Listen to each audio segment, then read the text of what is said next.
What's happening, family? It's Cat Sports again, back for another afternoon with my people. Now, as usual, before I get started, let me give a shout out to the JBT community. Just boxing talk. We're a group of people that just love to talk boxing. And we're always looking for others to join us. You don't have to have a podcast, channel, anything like that. The only requirement is you just have to love to talk boxing. That's all. J Hardcore in the building. J Hardcore hashtag JBT, the creator of the JBT community. Salute. Welcome to another episode of Cat Sports, the History Channel. This is the Friday afternoon edition. Weekend straight ahead. Snow coming down. Perfect time to be in the house listening to Cat Sport. And this entire JBT lineup help you get through a snowy afternoon. How was everybody this afternoon?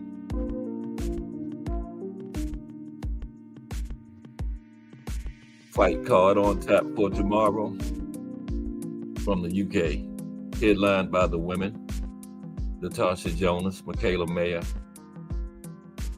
NFL playoffs resume.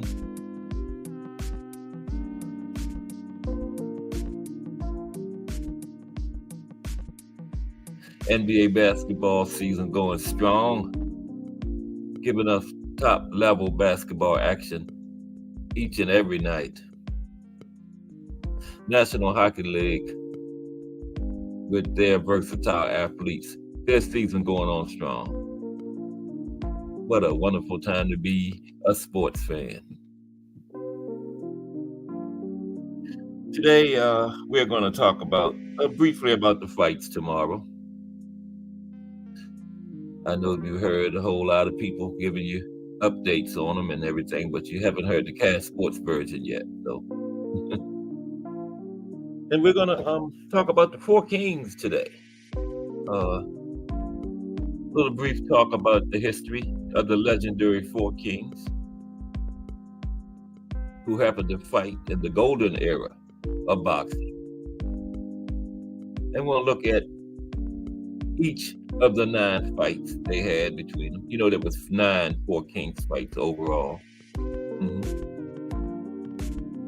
Take a little look at each fight today.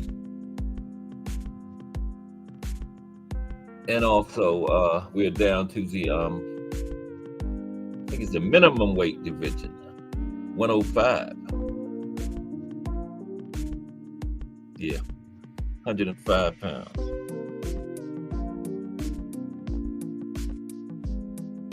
The Boxing Menu Podcast in the building. Salute to the Boxing Menu Podcast. Welcome aboard to another episode of Cat Sports, the History Channel. How are you this afternoon, Boxing Menu Podcast? I don't know what part of the country you live in. If you're anywhere in the East, I know you're looking at that white stuff out there.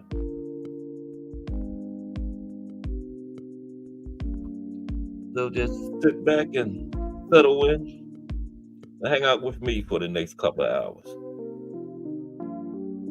Got a big show planned. This is the Four Kings today. I had that nice thumbnail up there, and and some kind of technical difficulties. It got wiped out. I had to create the show all over again, and then I couldn't get my thumbnail back up there. Man, that was the first one I ever did. But it's all good. Still don't stop the show, right? I think we got like 6 fights on the card tomorrow. A couple of them before the preliminaries. I think it's 4 on the televised version, which will be on ESPN Plus. Okay. Then we got some fights coming up on Tuesday, also next week from Japan. You know how they do it. It's like Saturday is our fight day night. It's Tuesday in Japan. That's why you always see the monster on Tuesdays. Only thing is just like, the time difference. It's like 7 o'clock in the morning here. I think the Monsters card started like 3:30, didn't it? But hey, we're diehards. We'll get up 1 o'clock in the morning to watch boxing. So it is what it is. We are getting fights. Okay, Ohio. You getting any snow out there, Boxing Mania podcast? Well, I guess everybody's getting snow. I mean, being Boxing News said it was snowing in Texas the other day. So, but we can feel fortunate we're not getting hit like our brother D1 up there in Buffalo, New York. I believe he said 7 feet. Wow. They can keep that up there. 2 inches shut down Maryland. I can't imagine 7 feet here. It might be summertime before it get back to normal. But we're going to take a quick look at the fights tomorrow.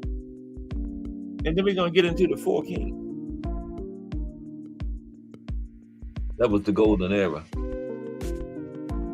And you had so many other great fighters around that time, Wilfredo Benitez. He was so underrated because he fought in that era with the 4 Kings that just was so overshadowed by them. He don't get the credit he deserves, Benitez, Aaron Pryor.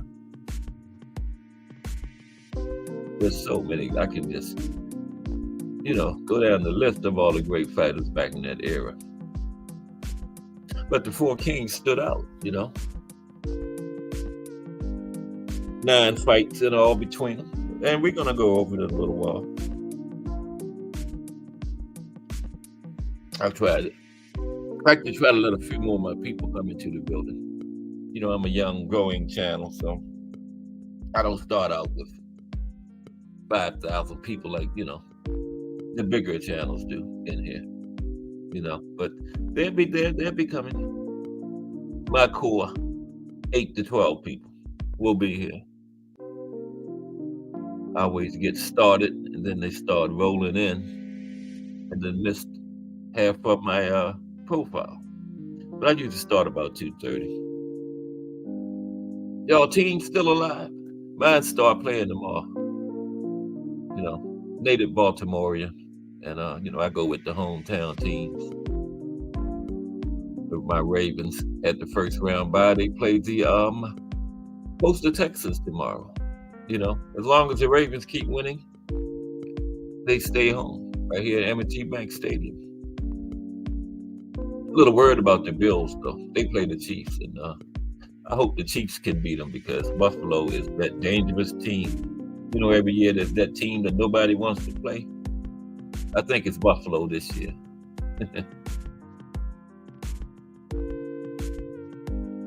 I appreciate you, Boxing Mania podcast. Yeah. And anybody listening, get over there and subscribe to Boxing Mania podcast.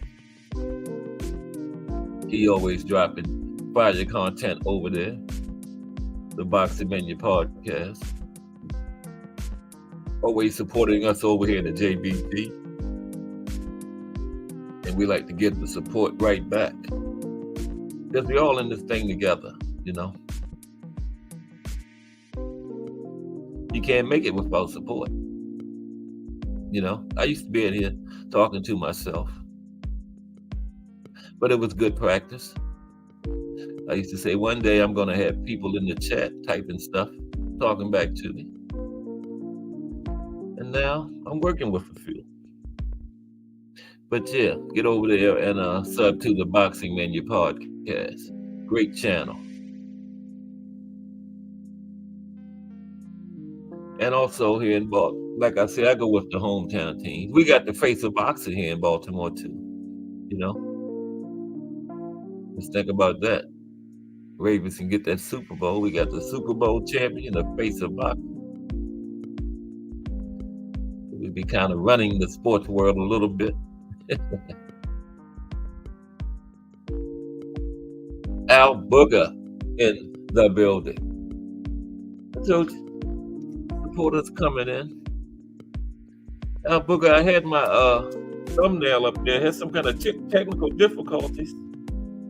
The whole thing got wiped out, and man, didn't have time to get it back up there. So I went with that fire logo that Remo made for me, man. That thing is fire. Y'all like it? My new logo, courtesy of Remo. Hashtag JBT. E of hashtag Let's Talk Fashion. That's what I was saying. We can't make it alone out here, man.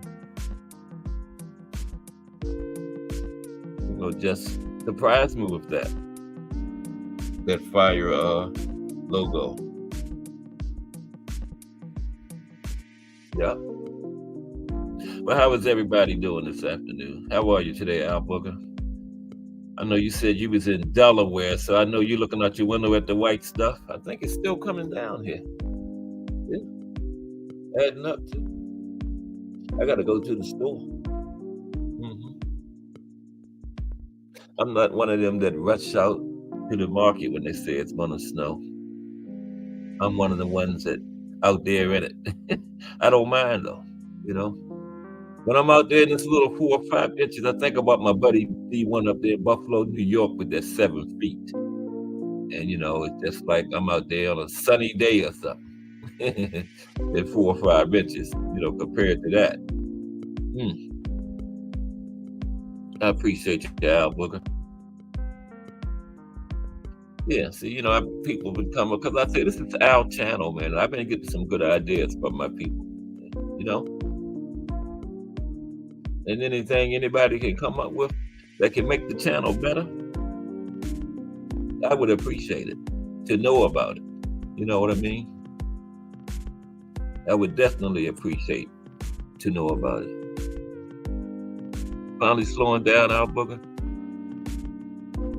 Oh, you get ready to start digging out. Okay. Good luck. Take your earpiece with you.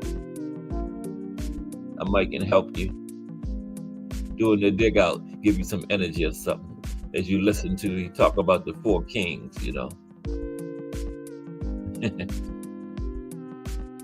I think it's slowing down up here too. I'm not, yeah, I still see a few flurries, but it's thick. The steps was clear last night. Now I can't see them again. All good though. Part of life. No. It looks nice when it's, you know, like now, when it's just came down and hit the ground. But then when it starts melting and get all slushy and muddy, then it's a mess.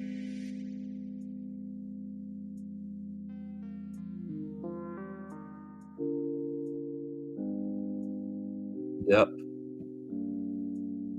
Can't wait till tomorrow. The playoffs resume. See what my Ravens do. We are geared up for a Super Bowl run. Haven't had too much success in the playoffs in the Lamar Jackson era. I think he's won, one playoff game. Yeah. But hoping that can be changed this year. Could be putting away his second MVP award this year in 6 seasons.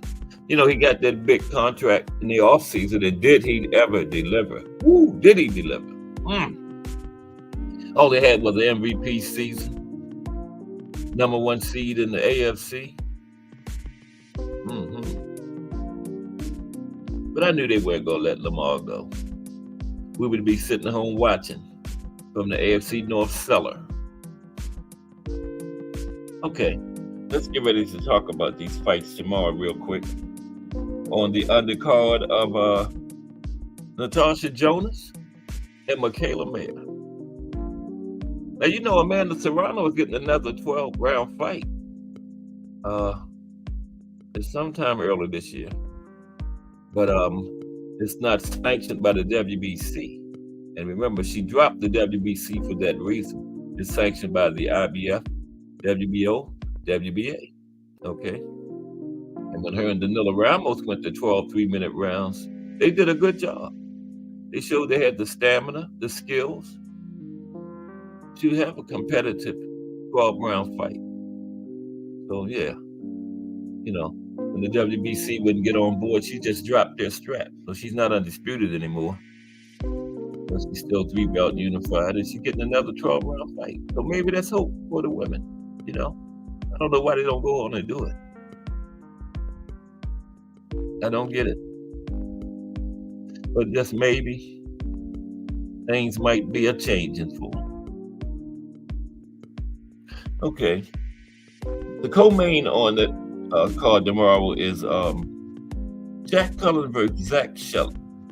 Cullen comes in with a record of 22 wins, 4 losses, 1 draw.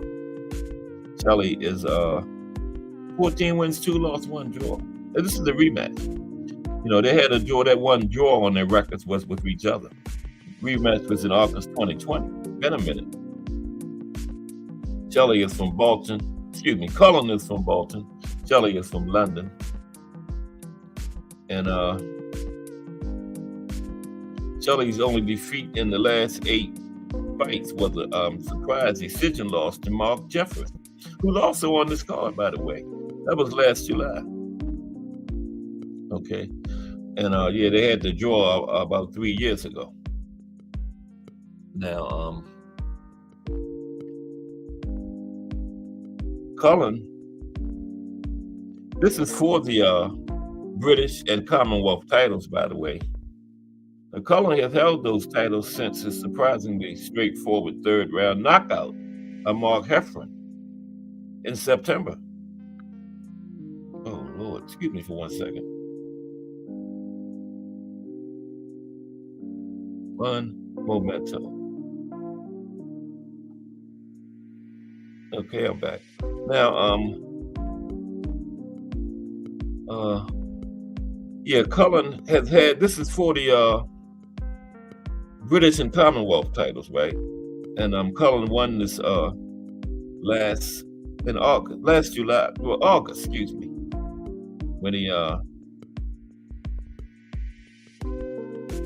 knocked out Mark Heffron. September.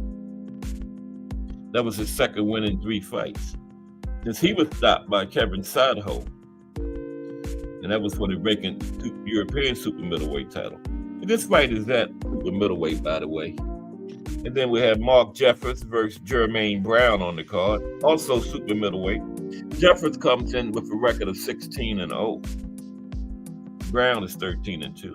No belts at stake. Jeffers is a Chorley fighter.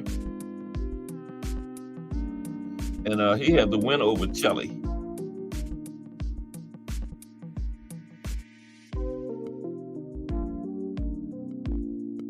You know, and he had that was his 12th win, and he's undefeated so far. Brown lost to Shelley, so they have a common opponent. Jeffers beat him, Brown lost to him in June 2022. That was the first loss of his career. Okay, first loss of his 2. Then he had a back-to-back losses. He lost by unanimous decision to Ivan Zucco. Returned to the winning ways, knocked out Ashley Bailey last July. That was his last fight. Aaron McKenna versus Mickey Ellison, also in the super middleweight division. No belts at stake. McKenna comes in undefeated, 17-0. Ellison comes in at 14-6. Now McKenna is Irish. Okay. And he was scheduled to fight Linus Udofia, but he pulled out, and pulled out this week, some kind of illness. Okay. And McKenna said about it, I don't let things like that distract me. I'm well used to it. He's 24 years old. He has had opponents withdraw days before the fight before, okay? And he said he doesn't believe Udofia was sick. And he thanked the organizers for arranging a replacement so fast. So all I can do is focus on Saturday. That's all. Now the guy that stepped in on such short notice, Ellison, he's used to fighting at light heavyweight, right? And he's 33 years old, from Blackburn. He won the Central Area title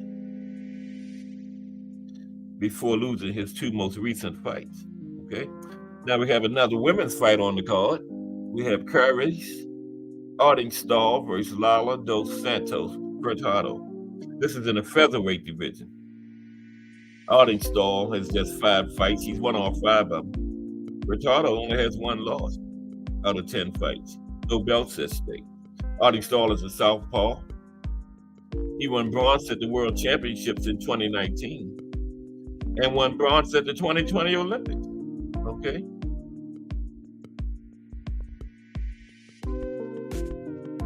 Then she proceeded to win the first victory of her flawless 5-belt career in 2022. She turned pro, okay? Now she will face a Latino and Brazilian champion, Dos Santos Furtado, who suffered the first loss of her career with a points loss to Raven Chapman in London last August, okay? Jack Massey versus Steve Elandau Natir, cruiserweight division. Massey comes in at 22-2. Natir is 8 wins, just 1 loss. Okay, no belts at stake. That the most high-profile fight of Massey's career, when he lost a unanimous decision to former WBO World Heavyweight Champion Joseph Parker, who most recently beat Deontay Wilder, remember, over there in Saudi Arabia last month. Massey is 30 years old, and he held the IBO Cruiserweight title between 2021 and 2022. And he takes on Elandau Natir is a Cameroon fighter, okay? Cameroon, born Belgian. And he is 8-1, okay? And his most recent fight was his first loss to Michael Sitz. And that was for the IBO European title. And the last fight is Mickey Talon versus Adam Yahaya. No belts at stake. Talon is 6-2. Yahaya is 23-11. This is just the card that we're going to have tomorrow. Just taking a quick look at it so we know what we're getting into. Okay, now Talon is a prospect, right? 6-2. Liverpoolian, from Liverpool. He gained international experience when he fought at the 2022 EUBC European Youth Championships. Okay, preliminaries. 19-year-old fan of the Premier League club Everton, and he's managed by Jonas and guided by storied trainer Joe Gallagher. Okay, now we have one more fight, but it's just Steve Clark versus TBC. Wow. Day before the fight, don't know who his opponent is. What's up? Coach Thomas Morris said this is the building. Salute, Coach Thomas Morris. How are you today, bro? We're going to take a look at those four kings today. Okay? We had so much talk about the Sugar Ray and Hagler fight yesterday. We're going to take a look at the four kings and then briefly just go over all. They had 9 fights between them, right? We're going to take a look at all 9 of the four kings contests, dig into them a little bit, and just talk about it. You know, Cash Sports, the History Channel on a Friday afternoon. Salute and welcome to Coach Thomas Morris. Okay, you're looking for a personal trainer? That's your man right there. I know I said it a million times, but he trained Ronnie Lott, man. Come on now. If he can train Ronnie Lott, man, he can train anybody. Okay, Ronnie Lott trusted him. The Ronnie Lott. Okay, enough said. If I needed a personal trainer, I would call Coach Thomas Morris, no doubt. And this guy is going. It says TBC, and it's the middleweight, super middleweight again. So this card got a lot of super middleweights on it, and it's his debut fight. Okay, he's another local prospect, and he's benefited from the wisdom of the most successful fighters to have come from Liverpool. His manager is former world title challenger Paul Smith Jr., while his trainer is Stephen Smith, one of Paul's younger brothers, who also competed at top level. And that's the card for tomorrow. Okay? And that's going to be on ESPN Plus. Oh, we didn't take, and yeah, the main event. How could I forget the main event? Come on, Cass. We didn't take a look at the main event. Okay. Let's take a look at the main event. Which is Natasha Jonas against, go over there. Trying to get, I should have better organized. I'm like 30 minutes into the show, still not organized. Yeah, Benitez. I was talking about that Thomas Morris. He is a very underrated fighter because of the era he fought in, you know. He don't get the props he deserved.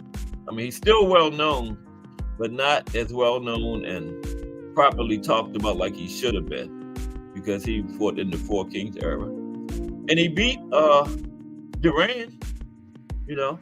He lost to Sugar Ray. Yeah, but he beat Duran. So he had a Four Kings victory. You're right about that. Good point. I'm glad you brought Wilfred up. I probably would have brought him up eventually, but yeah, good point, Thomas Morris. And Aaron Pryor too. You know, a lot of big names back in that era, man. They get overshadowed because they fought in the Four Kings era. Yeah. Yes, it is. Right around that area, you know. The Four Kings mainly fought between welterweight and middleweight, you know, against each other. Now, I don't mean they just fought against the 9 Four Kings fights were mainly between welterweight and junior middleweight. But we're going to get into it in a minute. Okay, the main event is Natasha Jonas versus Michaela Mayer. And it's at 147. And it's for Jonas's IBF strap. Okay. Now,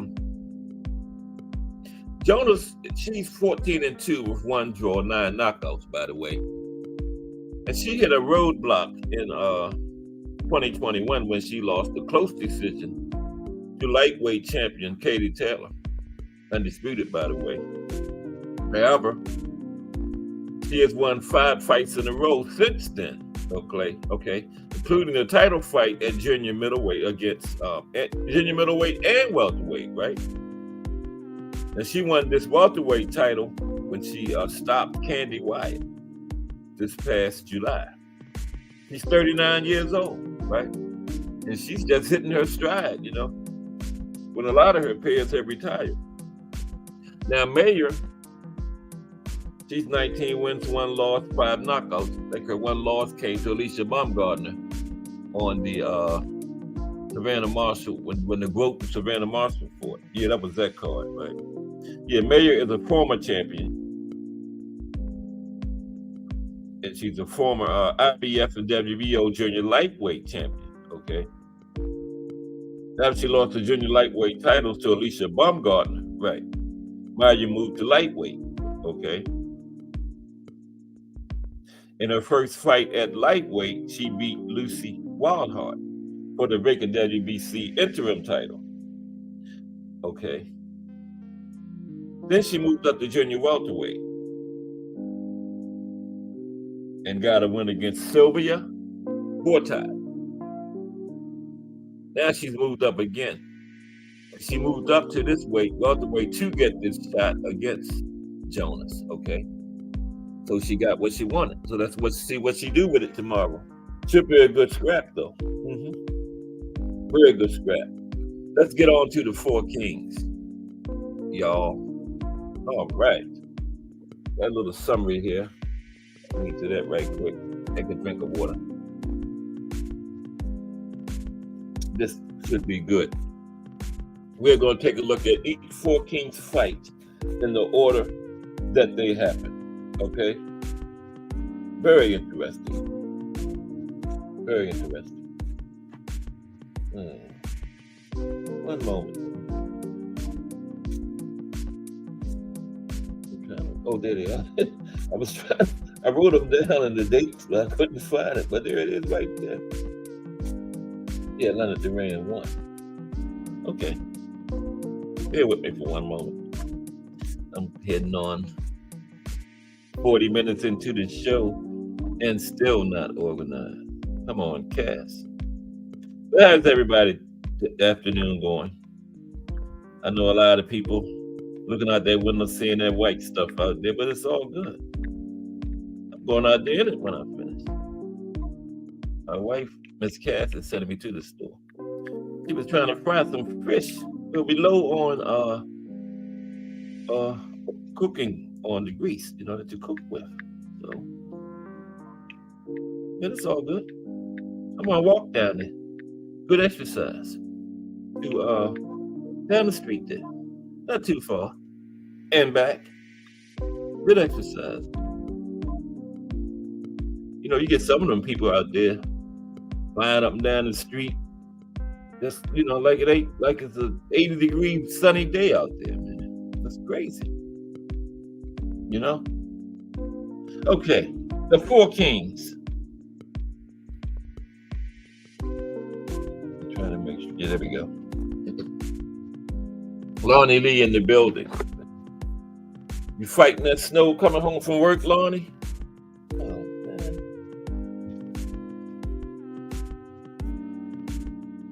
I don't know why.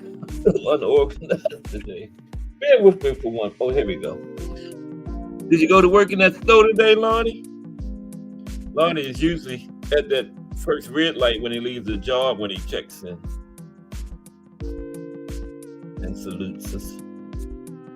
But I don't know. It's right around the same time. So Lonnie is well, he might not even have snow where he is though. That's right. Well, good afternoon and salute to Lonnie Lee. Oh, he's in Florida. He got rain. Okay. Yeah. I didn't even think. I'm thinking everybody's right here in Maryland with all this snow, but yeah. But salute, Lonnie Lee. We are getting ready to talk about the Four Kings. That's the subject for today. A brief summary of them, the history, and then we're going to go over each Four Kings fight briefly. There was 9 of them all together, right?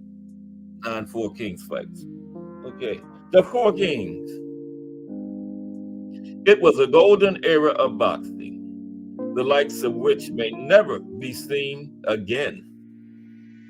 From the beginning of the decade of 1980 to the very end of the decade in 1989, 4 men fought from welterweight up to junior middleweight. Up to super middleweight. Giving their all. Giving the entire world a thrill. This was, of course, the time of the Four Kings.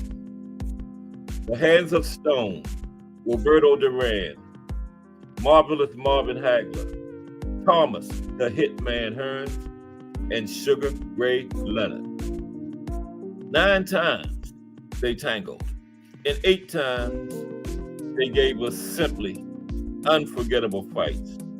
Of course, the final fight of the series between Duran, then 39-8, and Leonard, then 33, was disappointing. But who can forget the sheer class displayed in Leonard Hearns, or the way the entire world stopped for Leonard Hagler? Yeah, man. Everybody was talking about that fight. It was that kind of fight where you went to work and people you never heard talk about boxing before was talking about Leonard and Hagler. Yeah. Great times indeed. And those who were lucky enough to have lived through this special era can forever count themselves as extremely fortunate. Now, here's a few little facts about it. Now, like I said, it was 9 total Four Kings fights, right? Okay. Sugar Ray Leonard was in 6 of them. All right. Roberto Duran was in 5 of them. Thomas Hearns was in 4. Now, Hagler was the only one that only fought all the other Four Kings just one time. So he was only in 3 Four Kings fights. But that's enough, right? 3. Now, if I had to rank the Four Kings in order of greatness, I would have Sugar Ray Leonard number 1 because he beat all of them, right? Hagler would be 2 because he never hurt his legacy by coming back like the rest of them did. And Hearns would be in front of Duran at 3 because Duran had the worst Four Kings record, right? He was 1-4. Okay. Only one he beat was Sugar Ray. Then he lost to Sugar Ray Hagler. He lost to Sugar Ray twice, Hearns and Hagler. Okay. Now let's take a look at these Four Kings fights. Okay. Yeah, I know it don't snow down there in Florida. Lonnie Lee. Yeah. We haven't had no whole bunch of snow here in Maryland the last few years. It's been a while. Tim Layton in the building. I haven't seen Tim in here in a minute. Where you been working, Tim? Haven't seen you in days. Salute to Tim Layton. Back in the building. He came back at a good day too, Tim. This is Four Kings Day, man. Yeah. Now the first fight, now there was 9 total Four Kings fight, right? The first one was Sugar Ray Leonard versus Roberto Duran. And that fight was June the 20th, 1980. Okay. Sugar Ray Leonard and Roberto Duran, June 20th, 1980. This fight was called the Brawl in Montreal, right? It was a welterweight professional boxing match.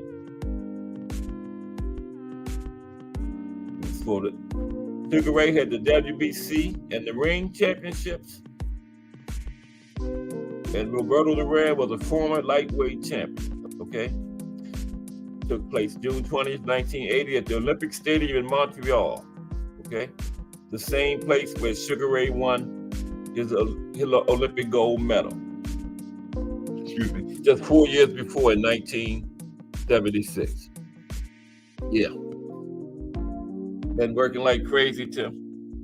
I appreciate you joining us today. How much snow y'all got up there in Jersey?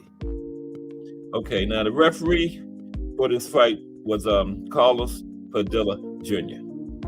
Duran won by a close unanimous decision. Okay. Now, a little background on the fight, leading up to it and all that. Okay. On May 9th, 1980, the highly anticipated fight between the undefeated reigning WBC champion Sugar Ray Leonard and former undisputed lightweight champion and the then number 1 ranked welterweight contender Roberto Duran was announced. Okay, May 9th. The fight was to take place a little over a month after its official announcement on June 20th, okay? At Montreal's Olympic Stadium. Like I said, the site where Leonard had captured the Olympic gold medal 4 years earlier. Now, going into the fight, both Leonard and Duran were two of the top fighters in the world, okay? Leonard was 27-0, and they captured the WBC welterweight title the previous December, knocking out future Hall of Famer Wilfred Benitez, who Thomas Morris had brought up a little while ago, okay? And he made another successful title defense against Davey Boy Green in March of that same year, 1980. Duran had recently completed a 6-year run as lightweight champion before moving up to welterweight. And so far at welterweight, he was 8-0 before he fought Sugar Ray. Okay? Oh, you got 6 to 8 inches up there, Tim? That's about what we got up here, down here. Duran was 8-0 since he had moved to welterweight before he fought Leonard, okay? Now, at the time, this fight was set to be the highest grossing in boxing history, okay? And both Leonard and Duran were making the biggest paydays of their careers. Leonard was making $9 million, and Duran was getting $1.5 million, okay? Leonard was the All-American Olympic champion, you know. But $9 million to $1.5. Yeah. Now, just prior to the fight, both Leonard and Duran would receive health scares, okay? Duran underwent a 2-hour heart exam, and after the EKG revealed an abnormality in his heartbeat, a cardiologist was called in and determined that the abnormality was common in a well-trained athlete, okay? And Duran was cleared to fight. Leonard, meanwhile, claimed that he had been stricken by a virus through his trainer. So his trainer stated, if he had a virus, it wasn't that bad. Well, I would have heard of it, okay? Now the actual fight, okay? It was a hard-fought back-and-forth contest that went the full 15 rounds. Remember, 15 rounds back then. Duran was the aggressor often throughout the fight, and he was able to earn a close, unanimous decision victory. Duran would both land and throw more punches for a 35% success rate, while Leonard, who abandoned his usual slick boxing style and went toe-to-toe with Duran, that was the key to the fight right there. Leonard abandoned the slick style that he was known for, went toe-to-toe with Duran. And Leonard landed 273 or 753 punches for a 36% rate. Okay? Now, whilst Leonard would make adjustments late in the fight, Duran had built up a large enough lead by that point in the fight. When the decision was announced, Duran was incorrectly announced as a winner by majority decision, as one judge's scorecard was erroneously tabulated as a 147-147 draw. However, the real cards read 145-144 Duran, 148-147 Duran, and 146-144. Very close fight, okay? Now, the second fight. Remember, there were 9 fights in the 4 Kings series. The second fight of the series was Sugar Ray Leonard versus Roberto Duran 2, okay? And that fight took place on November the 25th, 1980. November 25th was the second fight, okay? Let's take a look at that. Fight number 2 in the 4 Kings series. Sugar Ray Leonard versus Roberto Duran 2. Now, this fight became popularly known as the No Moss fight, okay? Took place November 25th, 1980 at the Louisiana Superdome in New Orleans, okay? Was the second of 3 fights between these two fighters. Now, it got the name No Moss from the moment at the end of the 8th round when Duran turned away from Leonard towards the referee and quit by apparently saying no más, in Spanish for no more. Okay? Now, he disputed he said that and came up with some story about stomach pains and all that, but he was clearly getting embarrassed. I saw it live when it happened. And, Sugar Ray was dancing on him and winding up and hitting him. And you know how Ray Charles, well, anybody from that era knew Ray Charles, but he was blind and he used to always rock back and forth when he sang. And he sang the national anthem, and Sugar Ray did that during the fight, did the Ray Charles rock. And Duran was just clearly embarrassed, and then he quit in the middle of the fight. But he came back and redeemed himself. I think he won titles in 2 more weight classes. Gregory Pratt, a.k.a. GP, is in the building. Everybody coming in here today. Oh, excuse me. Gregory Pratt, hashtag JBT. And Tim Layton, hashtag JBT. I'm sorry. That JBT is important. That's just boxing talk. And it's starting to be noticed around this YouTube community. So Tim Layton, hashtag JBT, and Gregory Pratt, hashtag JBT, is in the building. Okay. Now, we're talking about the 4 Kings today. We're at the second fight in the series. Sugar Ray Leonard, Roberto Duran 2. Quick look at the build up to the fight. Now, Sugar Ray Leonard and Roberto Duran had first fought on June 20th, 1980 in Montreal. Leonard was defending the World Boxing Council welterweight championship for the second time in that fight. Now, Duran was the WBC #1 welterweight contender. And Leonard abandoned his usual slick boxing style in that fight, stood flat-footed with Duran. And Duran won the first fight by a narrow but unanimous decision, okay? Now we move to the second fight in the series. They had 3, by the way, okay? Now, the rematch took place November 25th, 1980 at the Superdome in New Orleans, Louisiana. Leonard used his superior speed and movement to outbox and befuddle Duran. Leonard said, the whole fight I was moving. And boom, I snapped his head back with a jab. Boom, I snapped it back again. He tried to get me against the ropes again. I'd pivot, spin off, and pow, come under with a punch. In round 7, Leonard started to taunt Duran. Late in the round, winding up his right hand as if to throw a bolo punch, Leonard snapped out a left jab and caught Duran flush in the face. In the closing seconds of the next round, the 8th round, Duran turned his back to Leonard and quit, waving his glove and apparently saying to referee Octavio Moran, no más, meaning no more in Spanish. Leonard was the winner by a technical knockout at 2:44 round 8, regaining the WBC welterweight championship. At the time, Leonard had a small lead, 58-66, 58-66, and 67-66. So Duran was well in the fight, man. I don't know why he did that.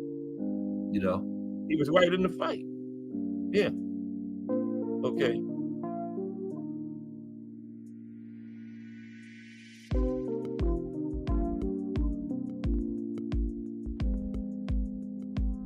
Now, Duran said he never said the words no más, okay? He blamed the broadcaster Howard Cosell for coming up with that and claiming he said it. He said he was only mumbling to himself, no sigo, no sigo, no sigo, meaning I'm not carrying on. He had said he quit because of stomach cramps, which started to bother him in the 5th round, okay? He said the cramps occurred because he took off weight too quickly, then ate too much after the morning weigh-in. See, they was weighing in the same day back then. But his manager, Carlos Elita, said Duran always ate that way before a fight. Said Duran didn't quit because of stomach cramps. He quit because he was embarrassed. His own manager said that.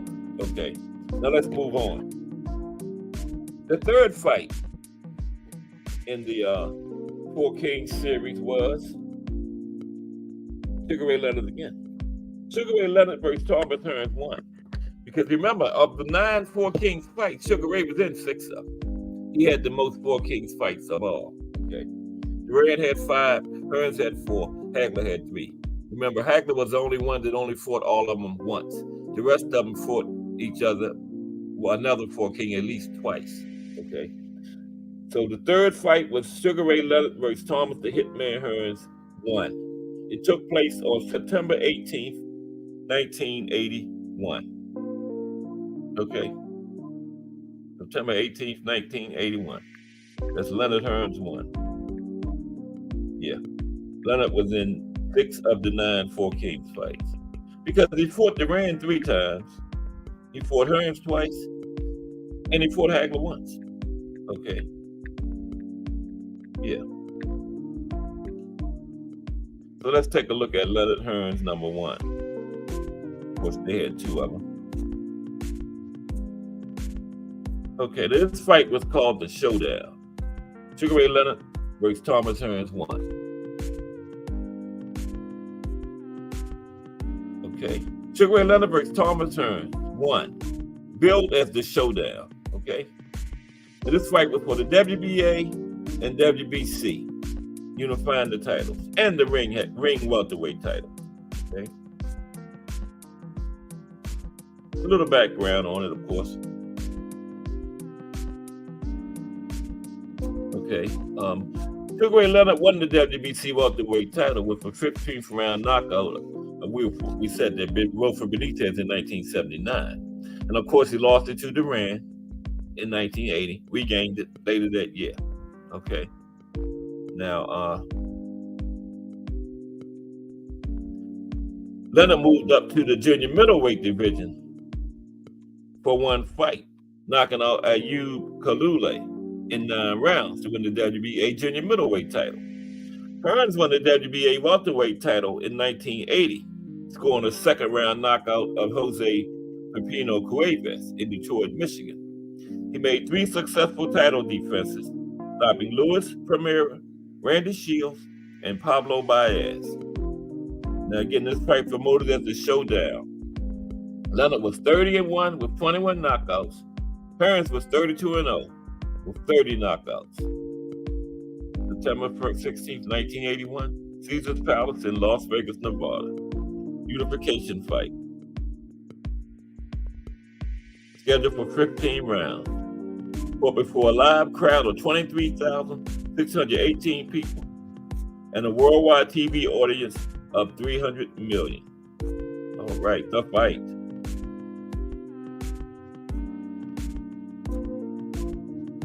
Okay, that's kind of long.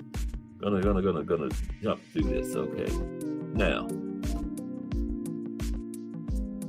Mike Mazik in the building. What's up, Mike? How are you, sir? Welcome to another episode of Cast Sports, the History Channel. Talking about the Four Kings today, the legendary Four Kings who fought in the golden era of boxing. We are at the 3rd fight in the series, by the way, which was Sugar Ray Leonard versus Thomas Hearns won. Sugar Ray, of the 9 Four Kings fights, Sugar Ray fought in 6 of them. Now the fight began as expected. Leonard was boxing from a distance, and Hearns was stalking him. Now Leonard had difficulty with Hearns' long reach and sharp jab. By the end of round 5, Leonard had a growing swelling under his left eye, and Hearns had built a considerable lead on the cards. Okay, Leonard, becoming more aggressive, hurt Hearns in the 6th with a left hook to the chin.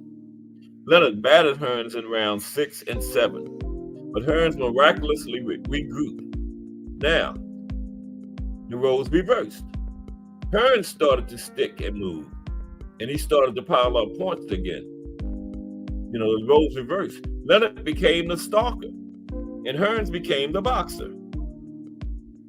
Hearns won rounds 9 through 12 on all 3 scorecards. Between round 12 and 13, Leonard's trainer, the legendary Angelo Dundee, said the now legendary words, "You're blowing it now, son. You're blowing it." Leonard, with a barely swollen left eye, came out roaring for the 13th round. After hurting Hearns with a right, Leonard exploded with a combination of punches and sent Hearns through the ropes. Hearns managed to rise, but was dropped again near the end of the round. In round 14, after staggering Hearns with an overhand right, Leonard pinned Hearns against the rope, where he unleashed another furious combination, prompting referee Davey Pearl to stop the contest and award Sugar Ray Leonard the undisputed World Welterweight Championship. At the time of the stoppage, Hearns was leading on all three cards: 124, 122, 125, 122, and 125, 121. Now, after the fight, there was controversy due to the scoring of rounds 6 and 7. Even though Leonard dominated, hurting Hearns and battering him, all three judges gave both rounds to Leonard by a 10-9 margin. Many felt that the 10-point must scoring system was not properly used, and those rounds should have been scored 10-8. Now, while the 10-point must system is now regarded as the international standard for scoring combat sports, at that time, the Nevada Athletic Commission had only recently adopted it for fights it sanctioned. As such, judges used to scoring with older mechanics, such as the 5-point must system, or round scoring, had little guidance as to whether or not a round could be scored 10-8 if it did not contain a knockdown. Okay? Although, to be fair, there were rounds for Hearns that could have been scored 10-8 as well, that were not. There was some talk also of the fight being ended sooner and for less reason than was usual for the era. And nowadays it would have been stopped. Okay, but Hearns won Leonard stopped Hearns in the 14th round to win the first one. Okay, now the fourth fight in the Four Kings series. Now Leonard was in all of the first three. Now the fourth fight was Marvin Hagler versus Roberto Duran, which happened on November 10th, 1983. Hagler versus Duran. Excuse me for a second, please. Give me 1 minute. Yeah, Hagler versus Duran was number 4 in the Four Kings series. Great fight.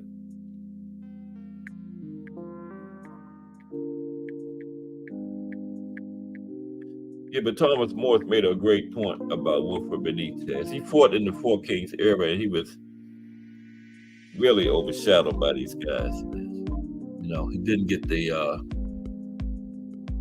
props that he deserved.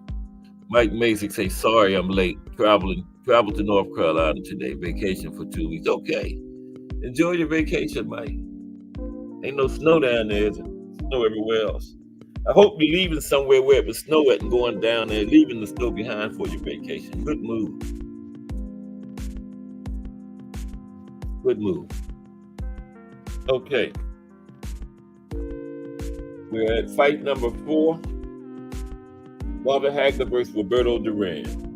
November the 10th, 1983.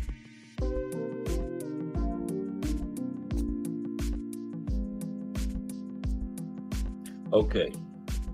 This took place at the Caesars Palace Hotel in Las Vegas, Nevada. It was 4 Haglers universally recognized or undisputed IBF, WBA, and WBC. WBO wasn't around then. There was 3 belt undisputed. Oh, you live in Massachusetts. No snow in Raleigh, right? Okay, you picked the perfect time to go on vacation.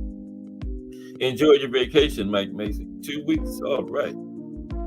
Now, this was the 3 belt undisputed era, and Hagler was undisputed in the. Just got a message from Thomas Hill. He says he's back. Yeah, Hagler was undisputed at that time. Okay. Now, having knocked out Davey Moore in 8 rounds on the previous June 16th to win his 3rd Divisional World Championship, the WBA World Junior Weight title, Duran, a Panamanian, was attempting to become the first 4-division world champion in boxing history. Okay. Hagler, meanwhile, had beaten Alan Minter by third-round TKO in September of 1980 to win the undisputed world middleweight title. And after proposed super fight title defense against Sugar Ray Leonard and Thomas Hearns failed to take place, he was making the 8th defense of that championship. His 7 previous defenses all ended in knockout wins. Okay? Now,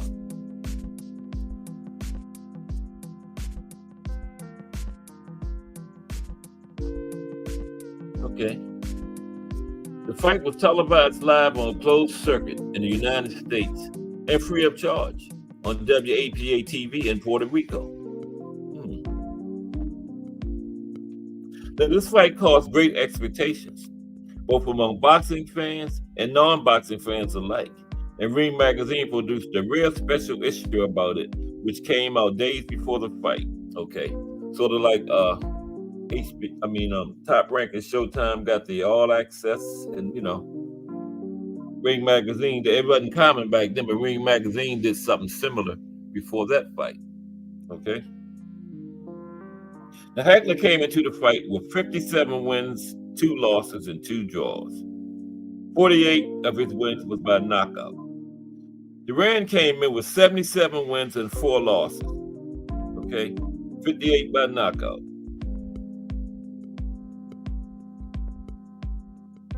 Okay, now the fight. There was too much talk about it. We want to get to the fight. Okay. The fight was the main event of a program that also included Freddie Roach's 10-round unanimous decision loss in a rematch fight to Louis Burke, and a contest to determine Hagler-Duran's winner's next challenger between American Frank the Animal Fletcher and Argentina's Juan Rodon. I think Rodon won that one, which was won by Rodon by a brutal, blistering 6-round knockout. Now, Hagler won this fight by a 15-round unanimous decision. Despite what boxing fans and experts expected, it was a largely technical affair, with Duran unexpectedly boxing from outside. He is mostly remembered as an infighter, while Hagler awaited for his opportunity, picking his shots. Duran led on all 3 official judges' cards after 13 rounds by 1 point on each. Now, I didn't agree with that. I didn't think Duran led at any point during the fight. It was a very close fight. Now, don't get me wrong, but I think Hagler led all the way through it. There's Remo. Hashtag Let's Talk Fashion. I know everybody's been seeing that episode from Wednesday by now. Salute, Remo. Hashtag JBT. Welcome to another episode of Cast Sports, the History Channel.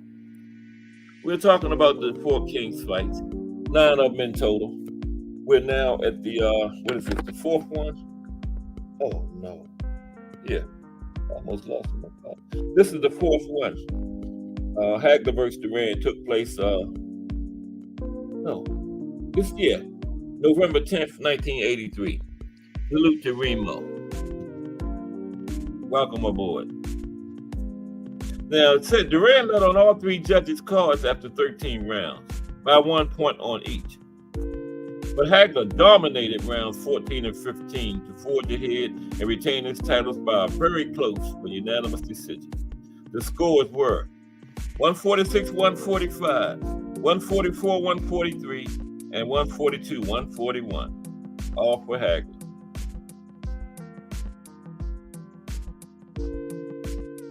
Okay. All right. Let's move on to the next one. The 5th fight in the 4 Kings series was Thomas the Hitman Hearns versus the Hands of Stone, Roberto Duran. Yeah, I know everybody has seen Remo's last episode of Hashtag Let's Talk Fashion. It drops on Wednesdays, 10 a.m. Okay? Fire show. the latest show added to this murderer's row lineup that the JBT has for you each day. Yes, sir. Okay. What are we doing now? Hearns versus Duran was the 5th fight in the Four Kings series. And this fight took place on June 15th, 1984. Okay. Now, this fight was billed as Malice at the Palace. Okay. And it was for the WBC and the ring super welterweight titles. Okay. Malice at the Palace. It was the Palace that was in Detroit, Michigan. Okay. Now, a little background on it.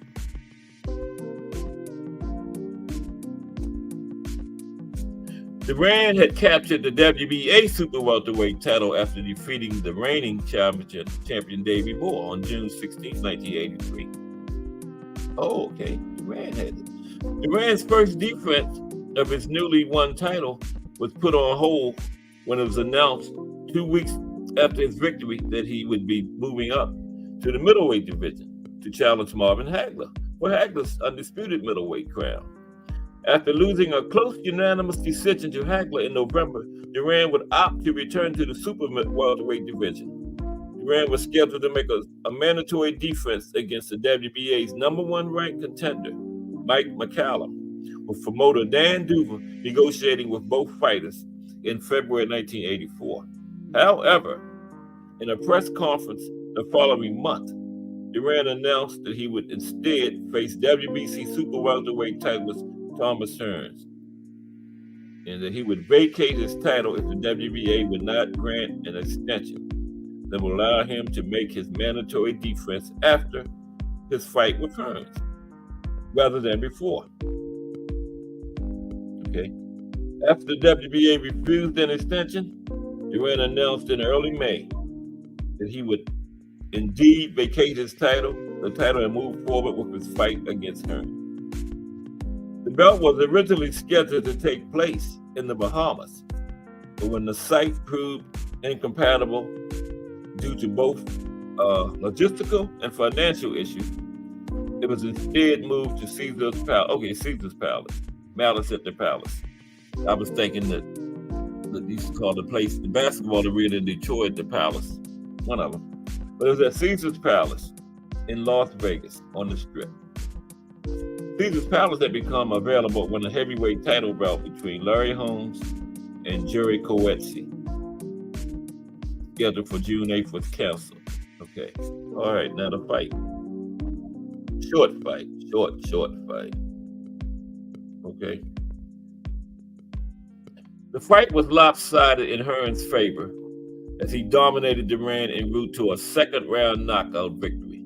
Hearns had both a 5.5-inch height advantage and, get this, 11-inch reach advantage.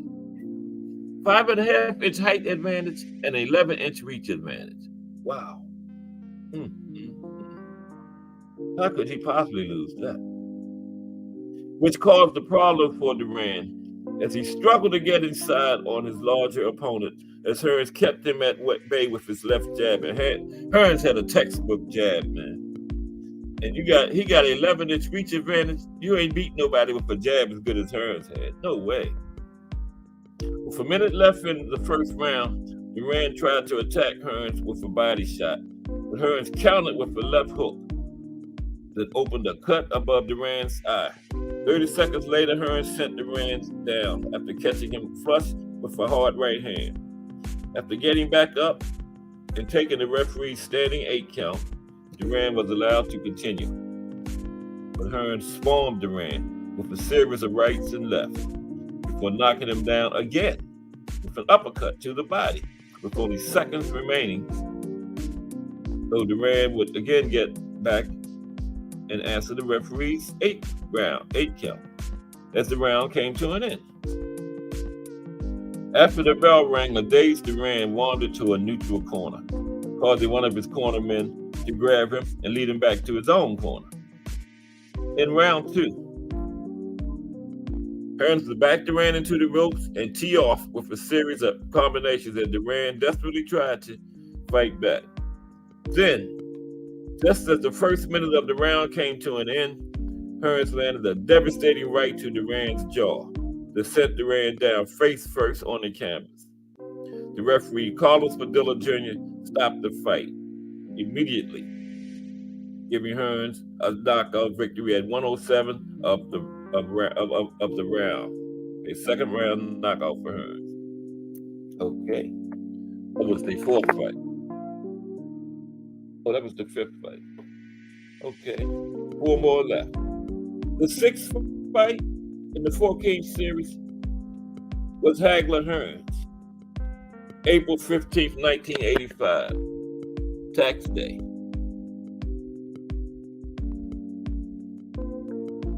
And that fight was 3 rounds, but it won Fight of the Year.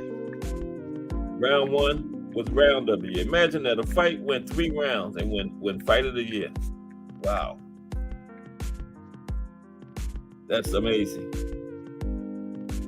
But that fight did it. Hagler-Hearns. April 15th, 1985. Marvin Hagler versus Thomas Hearns. Originally, when the fight was scheduled, it was called The Fight. After it was over, it was changed to The War. Okay? It was a World Middleweight Championship between undisputed champion Marvin Hagler and challenger Thomas Hearns. It was for the WBC Super Welterweight. Hearns was the WBC Super Welterweight champion. Hagler was undisputed middleweight champion. Okay? And it was called The War.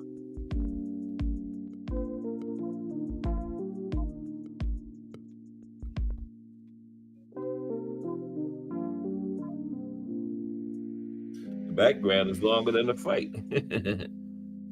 Round 1. Hagler, normally a slow starter, stormed Hearns from the opening bell, landing with several brutal right hands, eventually pinning him to the ropes. Hearns threw his devastating right hand to Hagler's chin, stunning Hagler for a moment before Hagler was able to tie him up in a clinch. Seconds later, however, the two were trading power punches, with Hagler trying to get inside and to pin Hearns to the ropes again. In the process, he succeeded on stunning Hearns with a hard left hand. Hearns tied up Hagler again and tried to slow the pace by boxing rather than trading punches, but Hagler wouldn't let it. Hagler, who was still the aggressor, okay? This lasted for only a moment, however. Before long, the two once again started to trade power punches. During these exchanges, Hearns broke his right hand. The slugfest continued for the better part of the next 2.5 minutes, as both fighters traded heavy blows with little regard for defense or pacing. Hagler developed a cut on his forehead, but didn't slow down as he pinned Hearns to the ropes and meted out more punishment, eventually hurting Hearns at the end of the round. Sportscaster Barry Tompkins, doing the blow-by-blow commentator for HBO's broadcast of the fight, yelled out, "This is still only the first round," as the fighters traded heavy shots at the round's end.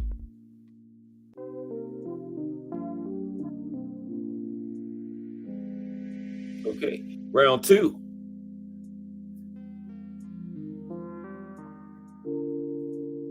By the beginning of the second round, it looked as though Hearns had no legs under him, as he slowed the pace by boxing Hagler.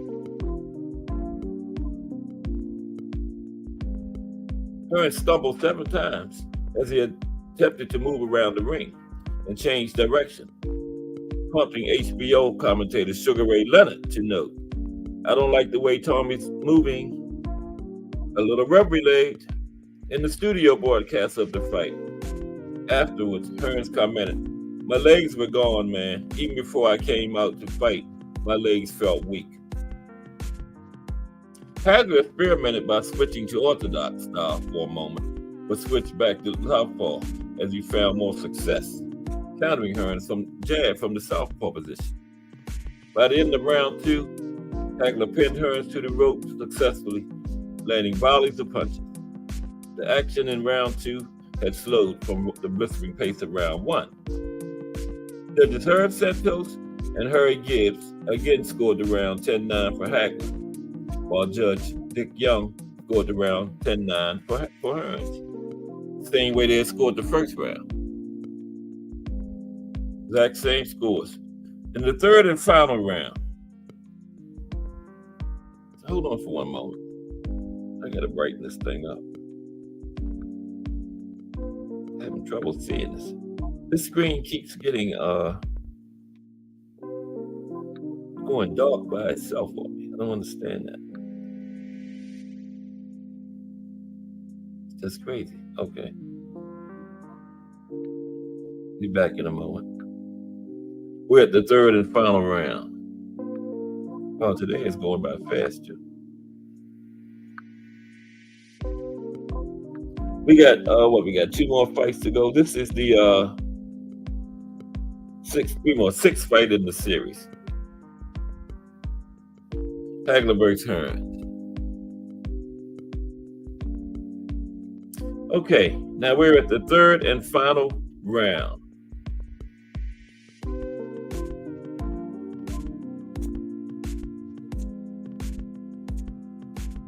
My wife is loud out there. Her voice carries.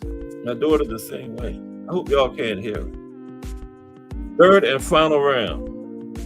Can y'all hear her? Her voice carries.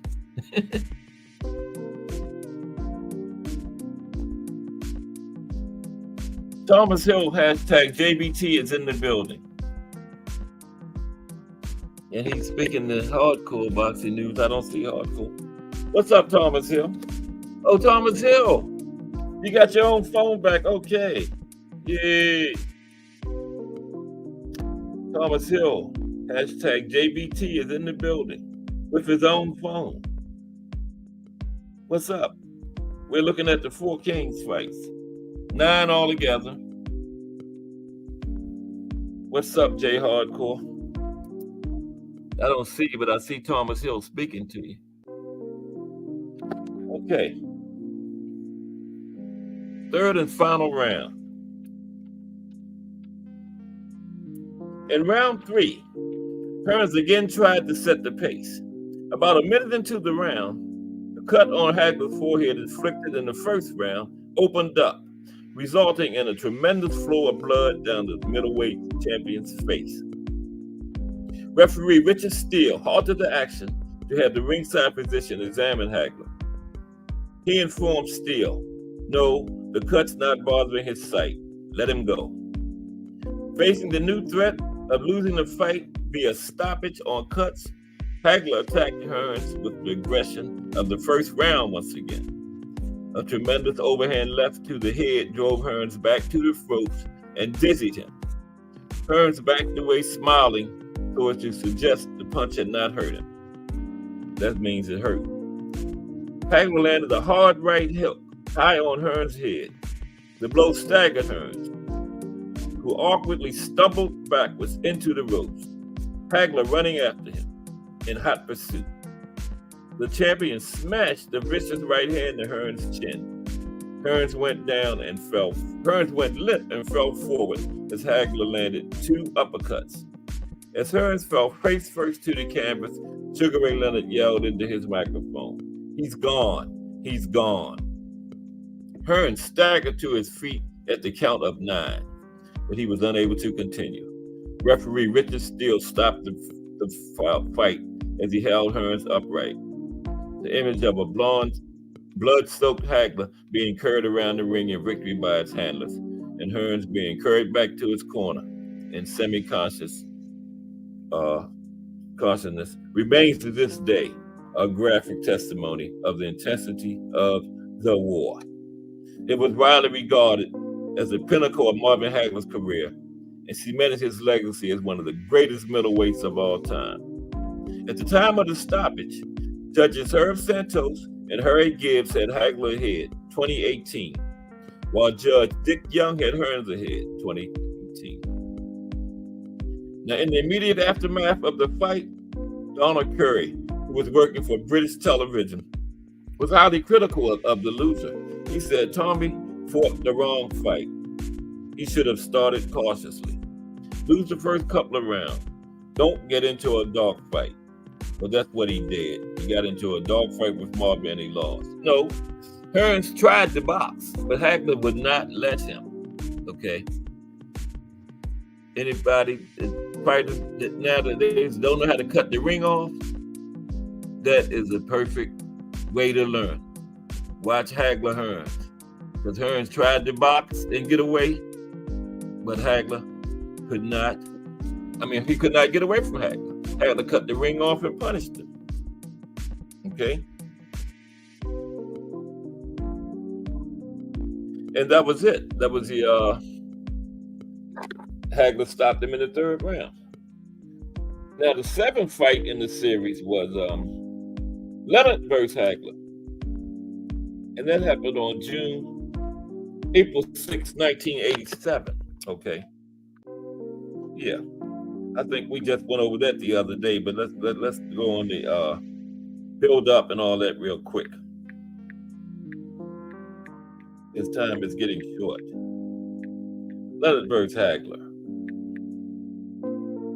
Now, Leonard, of the 9 Four Kings fight, remember, Leonard was in 6 of them, okay?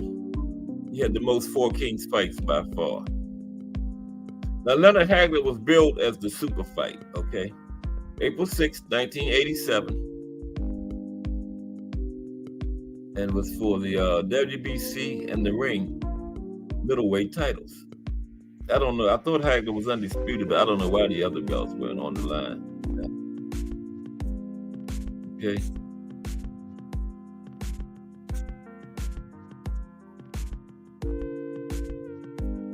Take a look at the fight right quick.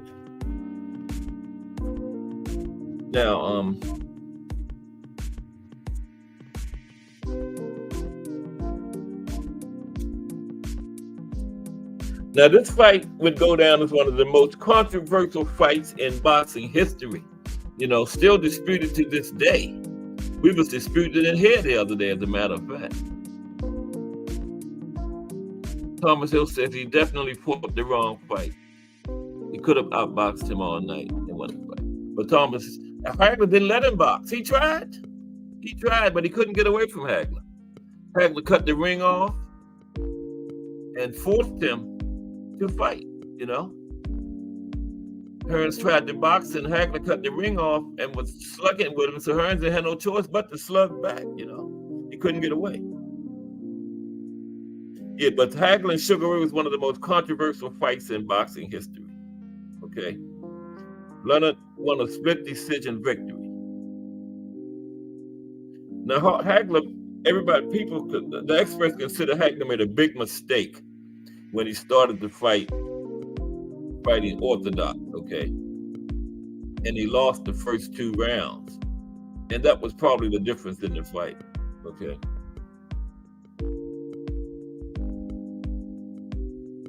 Now, 2 judges had the fight close, 7 rounds to 5 each way. Judge Filippo had it 115-113 for Hagler. Dave Moretti, 115-113 for Leonard. You hear that? Dave Moretti. That guy is still judging today. Dave Moretti judged Hagler Leonard. Ain't that crazy? Dave Moretti.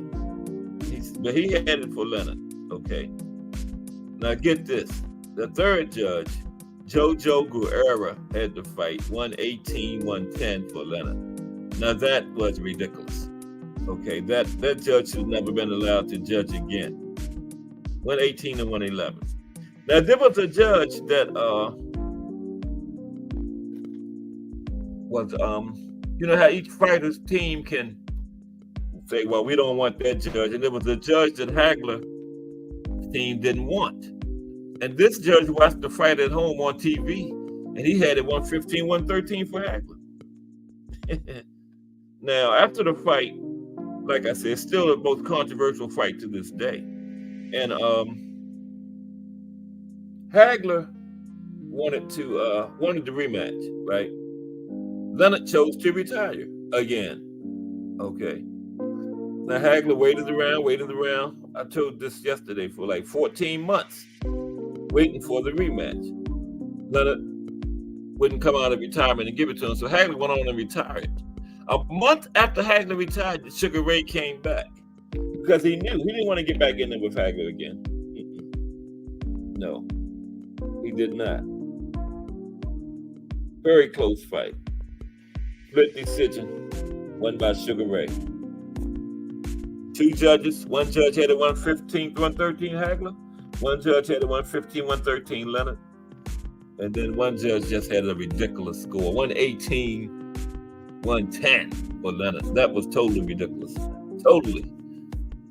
That judge should never judge again. I had Leonard, by the way. No, wait a minute. I had Hagler, excuse me. I had Hagler winning. Close fight like that, man. Leonard did not do enough to take the title. Hagler did enough to keep his title that night. Okay. So let's get these last two in. The 8th fight in the Four Kings series was Sugar Ray Leonard versus Thomas Hearns 2. Leonard Hearns 2. Okay. If Hearns, Hearns had the first fight won, but he got knocked out in the 14th round. And they called the second fight a draw, but I thought Hearns won that one. Yeah. I thought Sugar Ray Leonard and Tommy, anybody see that? They was on Hot Boxing with Mike Tyson. And Sugar Ray said out of his own mouth that Hearns won the second fight too. Yeah. That was a couple years ago. Might have been last. No, it was 2022. And I saw Sugar Ray say that he thought Hearns won that second fight. But he didn't say it in the ring after they called it a draw. You know? Nope. But Leonard Hearns 2 was fought on June the 2nd, 1989. Okay. And it was billed as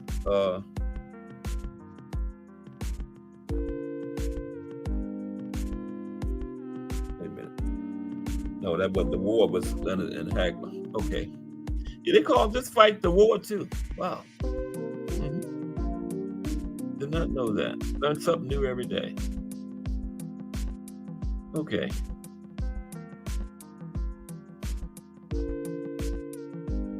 Take a quick look at it. They were both getting up there in age then. You know. 1989. I think Leonard was like 33. I think Hearns was like maybe he's a few years younger than Leonard. This fight was fought at 160, middleweight.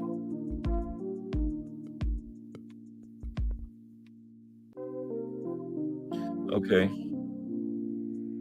In a hard-fought bout, Leonard and Hearns would go the full 12-round distance and ultimately fight to a split draw. One judge had to fight for Hearns.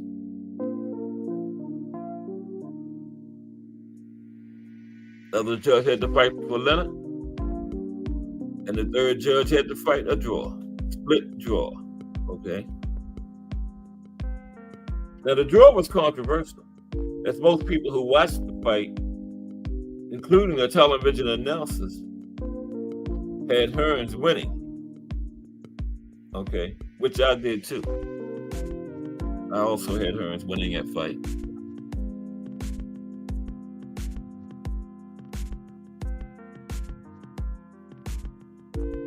Both fighters, however, accepted the decision, with Leonard stating, "I think we both showed we're champions. I accept the decision." And Hearns declaring, "I respect their decision. I'm proud I had a draw.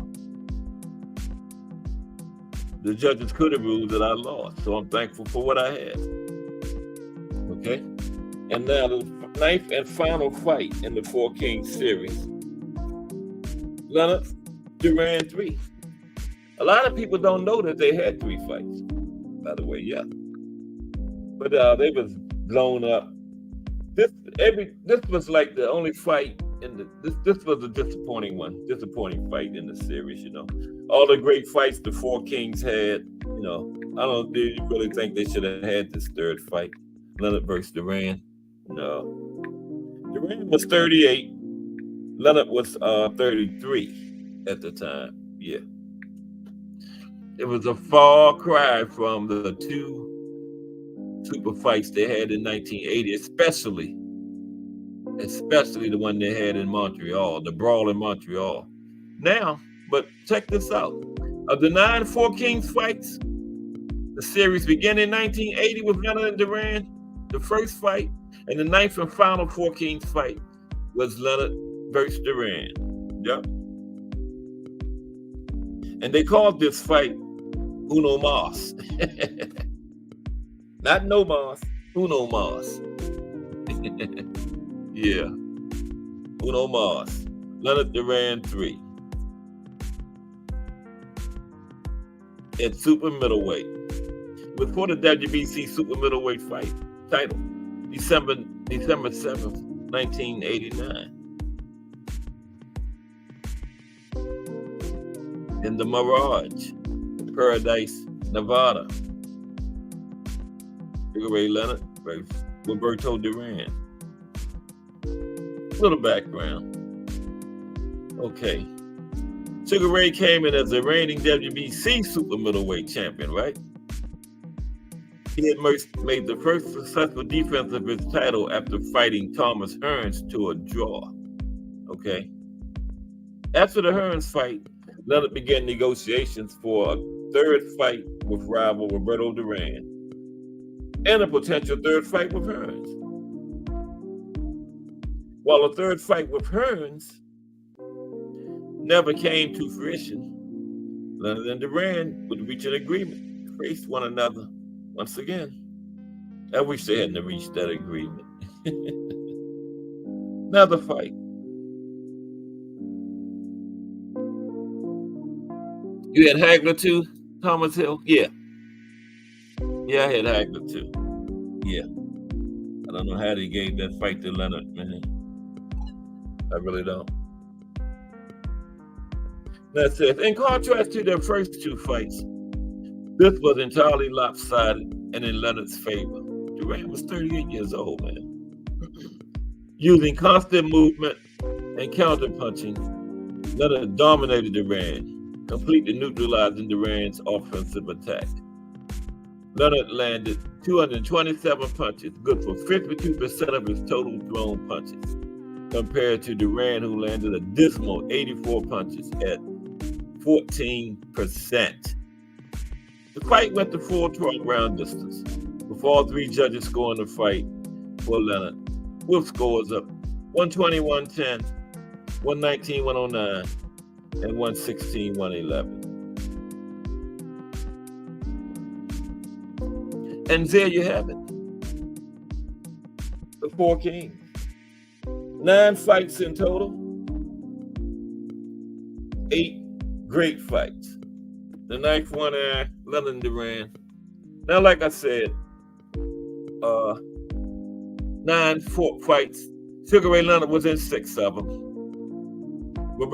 Sugar Ray Leonard fought Duran 3 times, Hearns twice, Hagler once. Duran had 5 Four Kings fights. He fought Leonard 3 times, Hearns once, Hagler once. Hearns had 4 Four Kings fights, fighting Leonard twice, Duran once, Hagler once.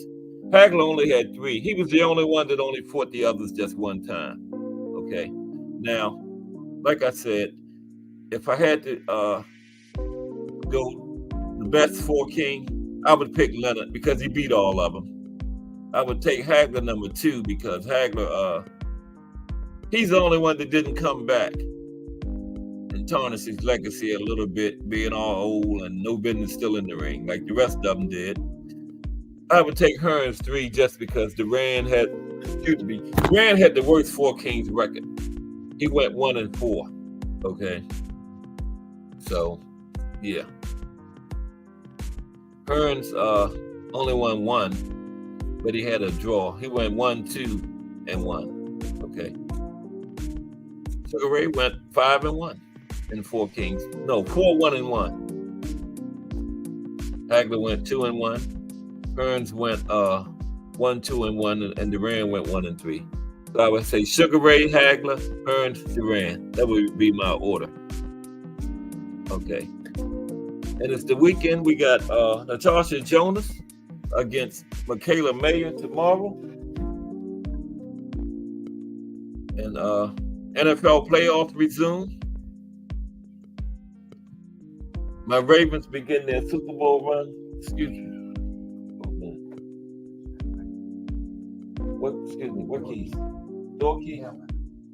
Oh, it's behind the door right there. Yeah, in the back. Excuse me for a minute.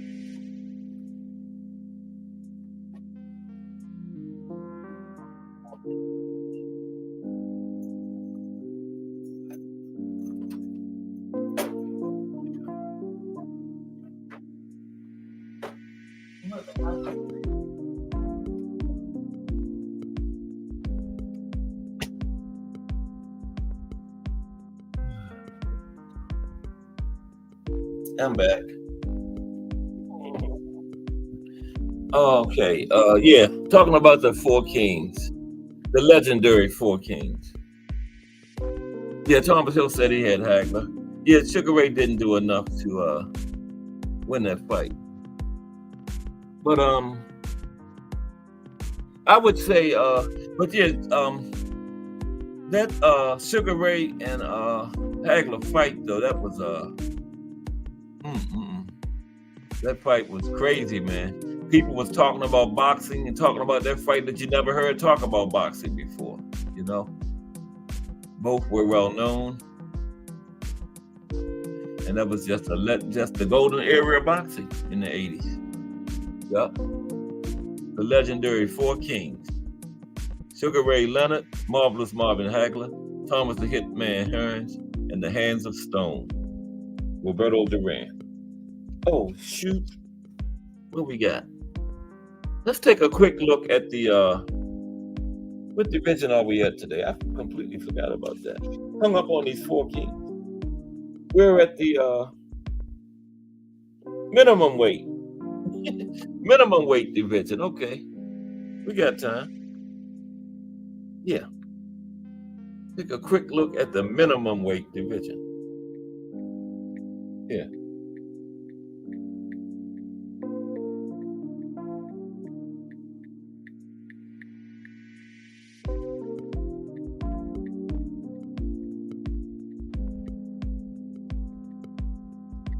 Now, minimum weight division is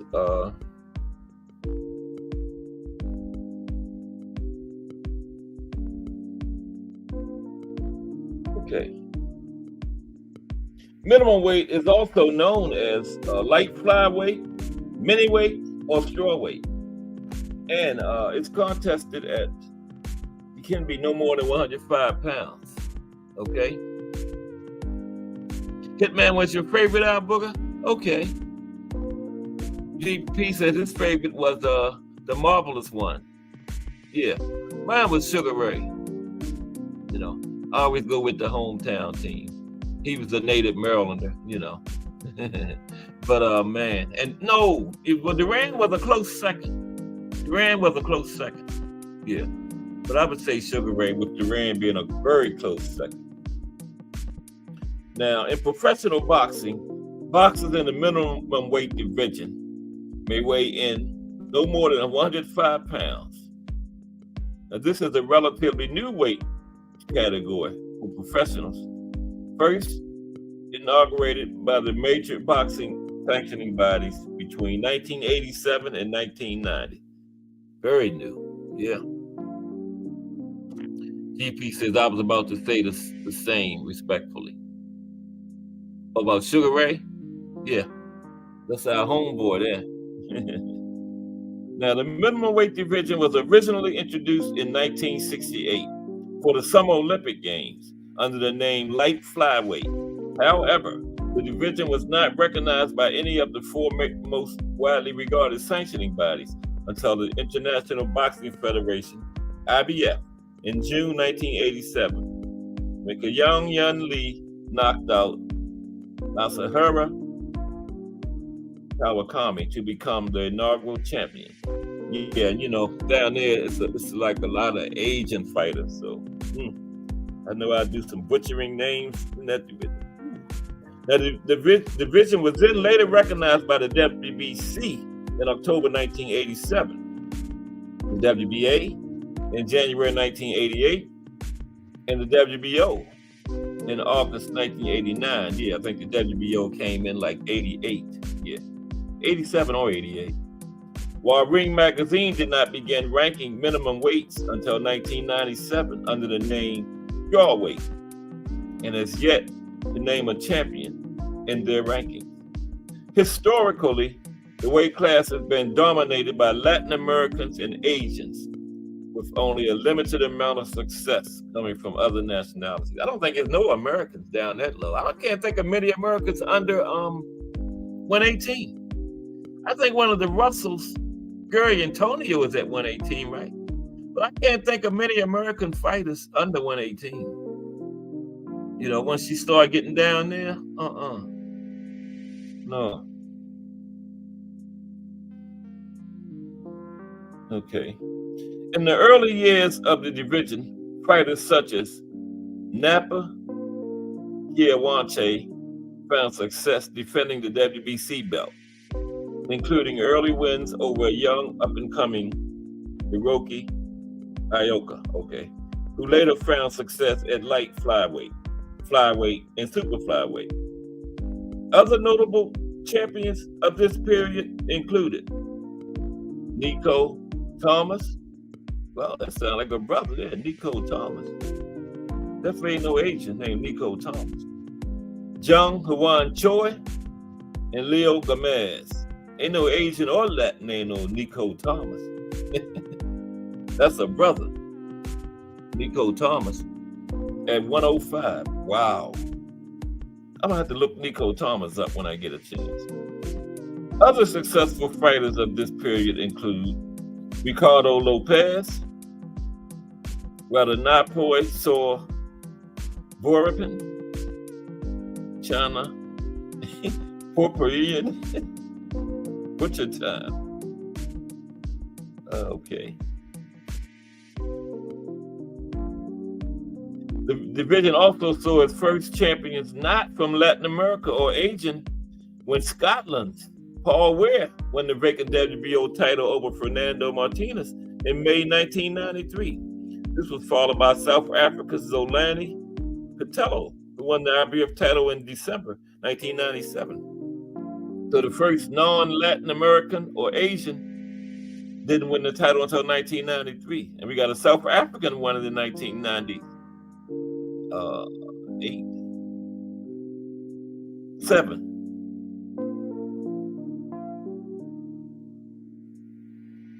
Okay. In the early part of the decade, 2000s now,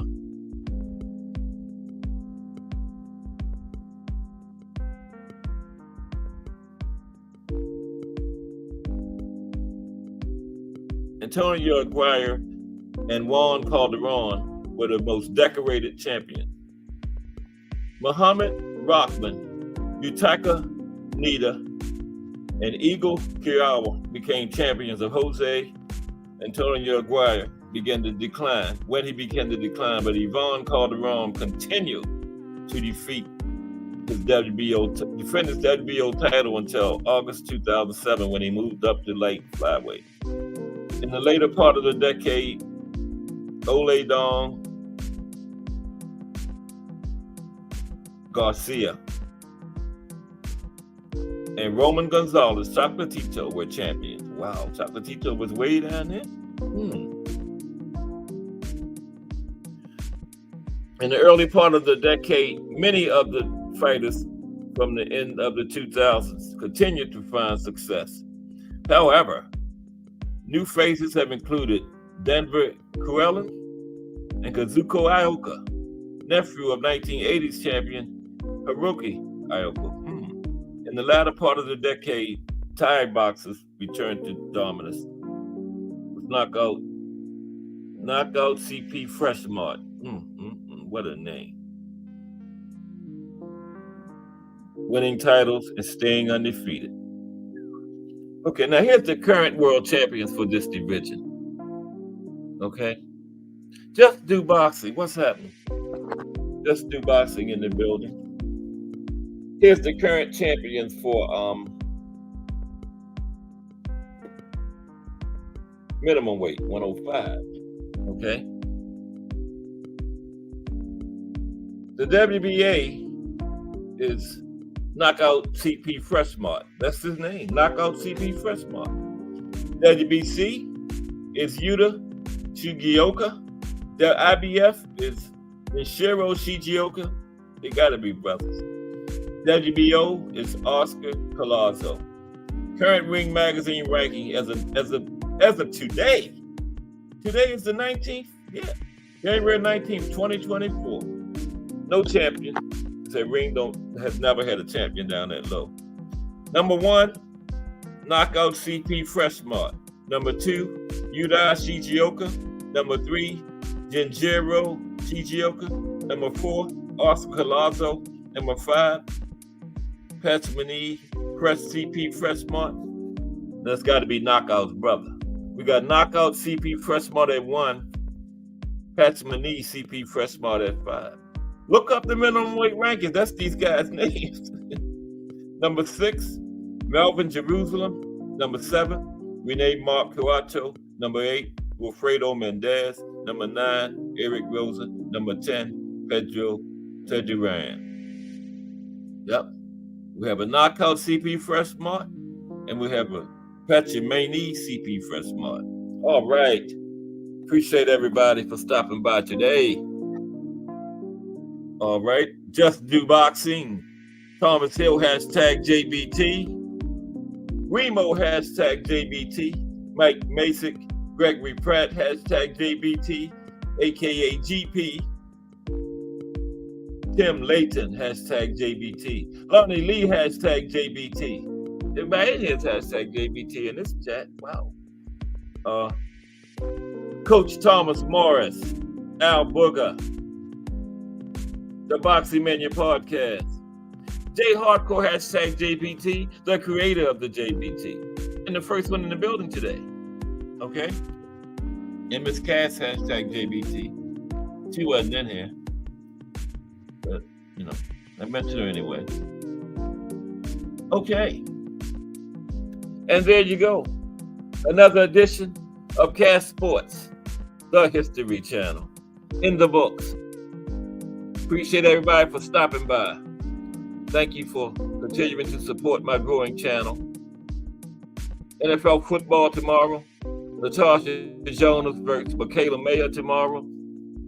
Everybody root for the Ravens as they embark on their Super Bowl run tomorrow. Okay? And everybody have a good weekend. This is Cass Sports. See y'all later.